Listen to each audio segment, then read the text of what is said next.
I wanted to work in cyanotype, one because I like to learn a new technique, but mainly because I wanted to reflect the project, which was about blue light, and it was about light changing something. It's a sort of resist medium, so you place objects on some photosensitive paper. I use sunlight to develop mine. It's the UV in the sunlight that develops the paper, and where you've placed objects on the paper you get white, and where the paper's left without any objects it goes a beautiful dark cyan blue, hence the word cyanotype. They look like a sort of cross between an etching and a lithograph, and so when I started to make the cyanotypes I started playing with electricity. I started using iron filings and magnets to pull the interesting shapes that I could. I didn't frame the works because the paper is so beautiful. It's 28 gram, which, you know, nearly blows away in the wind. And there's something about being able to get up close to a piece that you can see every mark and every texture.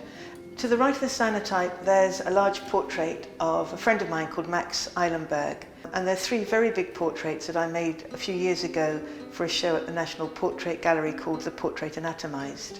I've spent a long time with 3 people with epilepsy. I'm not a portrait painter. I didn't want to just either photograph them or paint them, but I wanted to try and capture something of the problems of living with epilepsy within the portraits.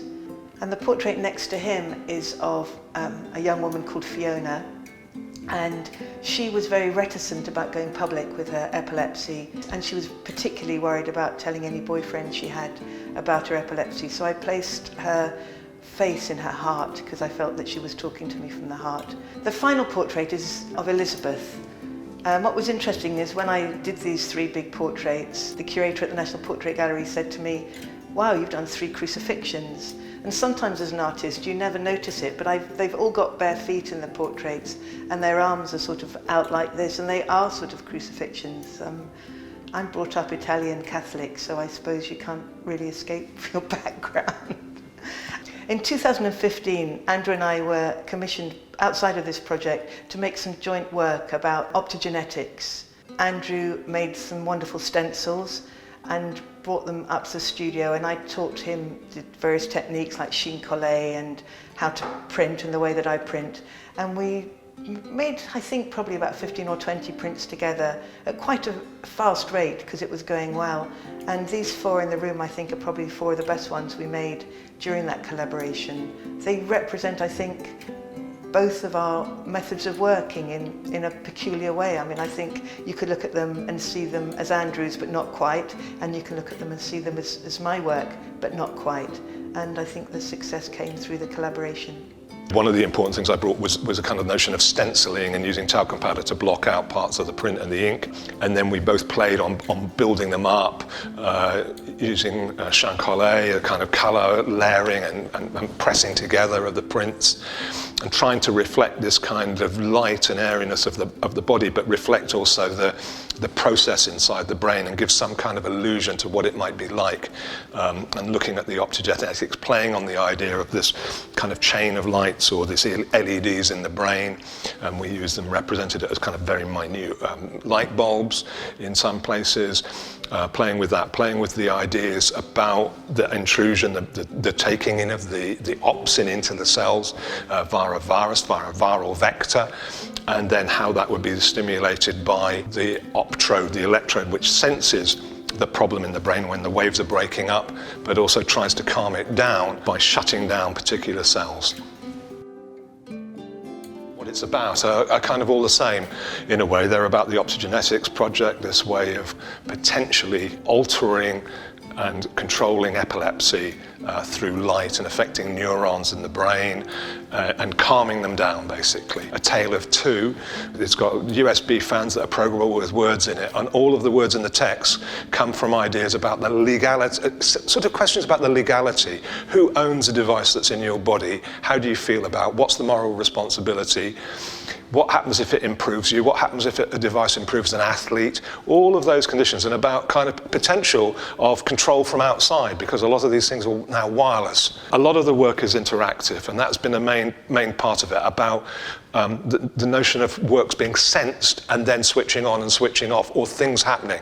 So in Crack of Light, there are 2 microphones, and the works are controlled by people being in the space and doing certain things, and then events happen along it. And in that one, kind of streams of LED lights playing out kind of a colour field of, I suppose, like a crisis or an attack, and then something that's kind of smoother and calmer that comes into play.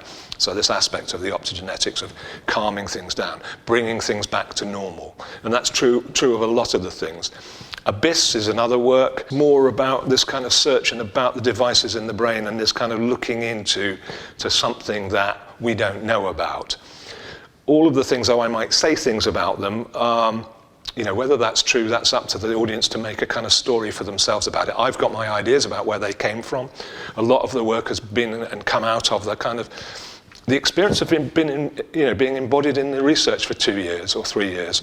That kind of effect has happened, and the pieces are kind of like not I've set out, I'll make this about this, but generally I'll make something and see how it relates to the project, and they all relate very strongly to the project in their different way, bringing out different aspects. And I think, in a sense, because the show's just gone up, I'm still discovering things about the pieces of work and where they've quite come from.